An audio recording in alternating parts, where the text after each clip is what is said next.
Greetings and salutations, my friend. This is J. Roy Boudini with another episode of Life Be Lifin. My friend Red came up with that title, and I really like it.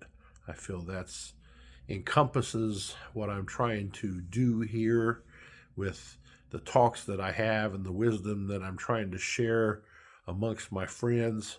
Hopefully, some of these tidbits will inspire you to have further thoughts along these lines and perhaps even improve your own quality of life in some way. So, the topic of today is quality. And immediately when I think of quality, I think of a book I read many, many years ago called Zen and the Art of Motorcycle Maintenance. And the entire book is a quest to determine what quality is. And he actually wrote, Robert Pirsig was the author, he actually wrote a second book called Lila, which was about a sailboat. And he further delves into the aspect of quality and just how thinly he can slice that with the analytical knife to come up with what quality really is. But I would go as far as to say we all know what quality is. Anyone can distinguish quality from shit work. Like just for instance, if you see a deck on a house someone's built, regardless of your level of knowledge of carpentry, you can still look at it, and if it's crooked or all jacked up looking, you can immediately tell. And you don't even have to be a carpenter. You can just know that don't look right or something seems off about that. And so what I'm getting at is if you think about it like this, everyone has an understanding of what quality should look like in the end result. Now, where they choose to give that end result a quality or not is a decision made entirely by them. So if you think about things like that, then it'll give you a different lens to view people who do not exhibit quality end results. Everything they do is shit. It's not that they don't know how to produce good end results. It's just that they choose not to for whatever reason. Could be, they don't want to take the time. They don't want to put the effort in. They don't want to, invest the money involved, whatever it is.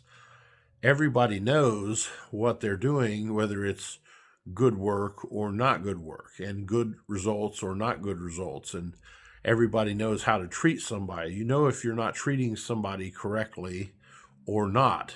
That's not the way that you would want to be treated, or the way to treat someone, or the way to take care of something you've borrowed.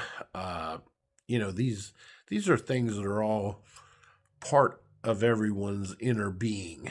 You don't have to necessarily be taught that or attend a school to determine, what is quality.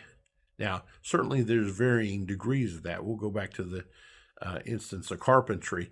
If you are a master carpenter, you're clearly going to be able to see things that the average person won't see, because you're going to know not just the quality, but you're going to understand the craftsmanship of it.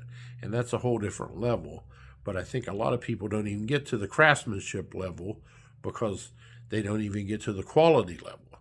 So if you're not at the quality level, you're definitely not going to be at the craftsmanship level.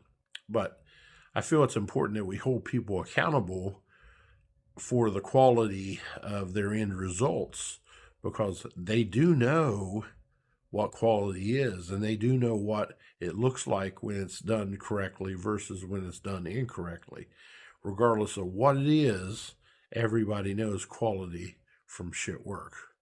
So I want you to think about that in your interactions with people, and not necessarily just a tangible product that you can touch that someone's giving you, but also maybe in their actions, in the way they're treating you, in the way they're treating the relationship you have with them. If you're constantly the one calling someone and someone never calls you, I'd say that's not a quality exchange. There's no balanced reciprocity there between the things that are happening from one side of the equation to the other, or one side of the relationship. It's fairly a one-sided relationship, and that's not going to be productive or sustainable long term. You're going to end up having harsh feelings. So the sooner you can identify that lack of quality, and you don't even necessarily need to figure out why, just know that they understand the difference, and whatever their excuse, they have options of whether they want to change that or whether they want to continue to have non-quality results. So I always say hold people accountable for the end results. The why is really, it's really irrelevant because they do know the difference. So keep that in mind. Just something I want to leave with you today.